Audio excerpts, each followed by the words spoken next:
Bupati Minahasa Utara Jonagana meresmikan gedung laboratorium kesehatan masyarakat Kabupaten Minahasa Utara. Bupati pun berharap laboratorium ini bisa menambah PAD di Minahasa Utara.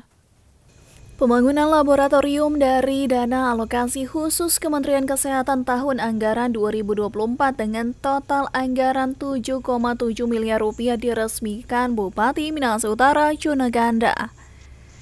Bupati yang didampingi Kadis Kesehatan Dr. Stella Safitri dan Kepala UPD lainnya ikut melihat langsung ruangan laboratorium tersebut.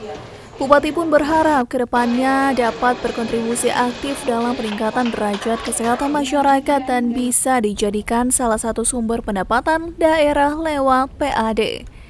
Maka dari itu Bupati mengingatkan dinas terkait untuk secepatnya mempersiapkan struktur pengelola lab tersebut. Berterima kasih karena kita mendapatkan dukungan dari Kementerian Kesehatan di mana kita mendapatkan gedung laboratorium ini. Di samping gedung ini kita harus mempersiapkan struktur dalam mengelola laboratorium ini. Dan setelah itu kita akan mendapatkan bantuan untuk fasilitas peralatan. Tadi saya sudah mengelilingi seluruh ruangan yang ada di laboratorium ini.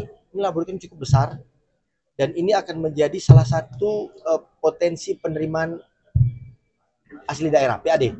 Sementara itu, Kepala Dinas Kesehatan Dr. Stella Safitri menjelaskan lab tersebut tersedia sejumlah ruangan dengan standar dari Kementerian Kesehatan.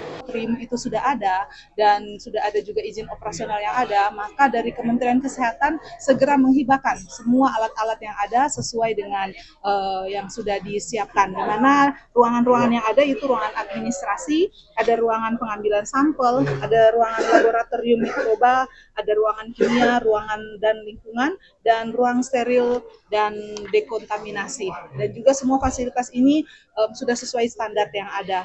Selain meresmikan laboratorium kesehatan masyarakat, Bupati Jonagana juga secara langsung memberikan 6 unit kendaraan bermotor untuk operasional puskesmas. Dengan tujuan secara langsung bisa door-to-door untuk melayani masyarakat. Dari Air Madidi, Minahasa Utara, Brian Umboh, Kawanua TV.